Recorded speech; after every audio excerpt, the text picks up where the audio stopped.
केंद्रीय मंत्री निर्मला सीतारमण ने लोकसभा में आम बजट 2024-25 पेश किया, जिसके फीचर्स निम्नलिखित हैं। इसका सबसे पहला फीचर्स है, भारत में महंगाई दर करीब 40% रहने की उम्मीद है। करीब 40% रहने की उम्मीद है। अगला फीचर, भारतीय अर्थव्यवस्था चमक रही है, यानी कि भारतीय अर्थव्यवस्था में बढ़ोतरी देखने को मिल सकती है। इसके बाद अगला जो फीचर है, ग्लोबल इकोनॉमी मुश्किल दौर में है, रोज़गार और स्किल पर फोकस होगा, गरीब और किसान हमारी प्राथमिकता हैं, ऐसा निर्मला सीतारमण ने कहा है।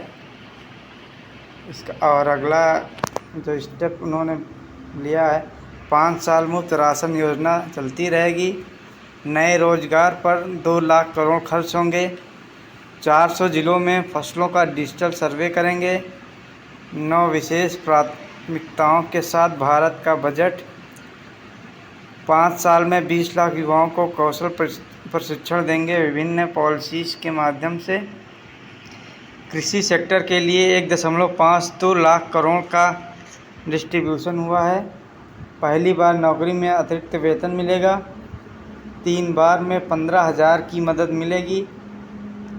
पीएम योजना में 3 फेज़ में 15,000 की मदद, 1 लाख तक की सैलरी वालों को योजना का लाभ मिलेगा। 1,000 ITI को अपग्रेड करने की योजना। बिहार में हाईवे के लिए 26,000 करोड़ का आवंटन हुआ है। आंध्र प्रदेश के विकास के लिए आर्थिक मदद, आंध्र प्रदेश के विकास के लिए 15,000 करोड़ का आवंटन हुआ है। महिलाओं के लिए हॉस्टल शिशु गृहों की सुविधा, महिलाओं के लिए हॉस्टल और शिशु गृहों की सुविधा के साथ साथ मुद्रा लोन की सीमा 10 लाख से बढ़ाकर 20 लाख रुपए तक की गई है। MSME सेक्टर के लिए वित्तीय पैकेज का ऐलान किया गया है और साथ ही साथ MSME के लिए क्रेडिट गारंटी स्कीम का भी विस्तार किया गया है। MSME क्लस्टर्स में सिडबी की ज़्यादा ब्रांच खुलेंगी। 500 टॉप कंपनियों में युवाओं को इंटर्नशिप का मौका मिलेगा। साल में इंटर्न को 66,000 रुपये सैलरी मिलेगी। छात्रों को बिना गारंटी 10 लाख का लोन मिल सकता है। 100 बड़े शहरों में पानी सप्लाई पर काम किया जा रहा है। PM आवास योजना में 3 करोड़ नए घर और बनेंगे। देश में 12 इंडस्ट्रियल पार्क बनाए जाएंगे। फ्लड कंट्रोल के लिए 11,500 करोड़ का आवंटन हुआ है। मुफ्त बिजली के लिए सोलर पैनल लगाए जाएंगे। प्रॉपर्टी की कीमत कम करने पर काम करेंगे। राज्यों को स्टाम्प ड्यूटी कम करने को कहेंगे। 25,000 गाँव में नई सड़क बनेगी। मजदूरों के लिए हाउसिंग स्कीम लाई जाएगी।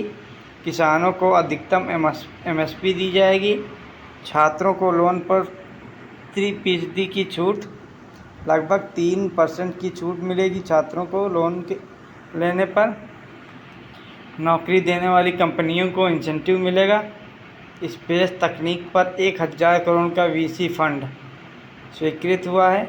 100 बड़े शहरों में सीवेज ट्रीटमेंट पर काम होगा। लैंड रिकॉर्ड डिजिटल किया जाएगा।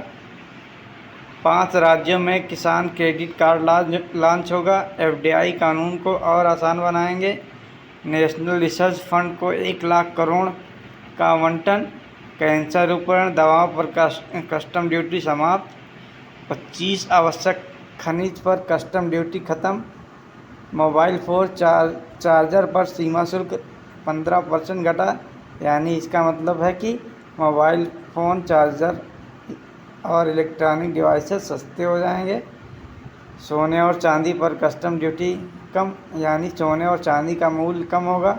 सोने और चांदी पर कस्टम ड्यूटी घटकर लगभग 6%। चमड़ा, कपड़ा और सोलर पैनल सस्ता। लिथियम की बैटरी, एक्सरे उपकरण भी सस्ते हो जाएंगे। इनकम टैक्स एक्ट 1961 की 6 माह में समीक्षा होगी। ई-कॉमर्स ट्रेडर्स को TDS में छूट। TDS की बकाया प्रक्रिया को सरल किया जाएगा। इनकम टैक्स को आसान बनाया जाएगा। ई कॉमर्स पर TDS 1% से घटकर 0.1% तक रह जाएगा।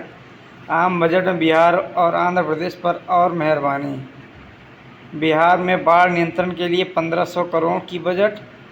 बिहार में मंदिरों के विकास के लिए अलग से बजट। बिहार में हाईवे निर्माण के लिए 26,000 करोड़ का आवंटन। बजट बिहार के लिए लगभग 37,000 करोड़ की घोषणा। कुल मिलाकर 37,000 करोड़ की घोषणा। वहीं आंध्र प्रदेश की बात करें तो आंध्र प्रदेश के विकास के लिए 15,000 करोड़ का बजट तय किया गया है। अन्य स्कीमों में आवंटन अलग से दिया जाएगा। विदेशी कंपनियों पर कॉर्पोरेट टैक्स घटा हुआ है। नए टैक्स रेजिम में राहत। स्टैंडर्ड डिडक्शन 75,000 किया गया है। स्टैंडर्ड डिडक्शन 50,000 से 75,000 किया गया। कुछ निवेशों पर शॉर्ट टर्म टैक्स 20% किया गया। नई टैक्स रेजिम में 3 लाख रुपए तक टैक्स नहीं। 3 से 7 लाख की आय पर 5% टैक्स। NPS में नियोक्ता का शेयर बढ़ा। आम करदाताओं को 17,500 की रियायत मिलेगी। 7 लाख से 10 लाख आय पर 10% टैक्स। 10 से 12 लाख इनकम पर 12% टैक्स। ये थी बजट 2024 की मुख्य बातें।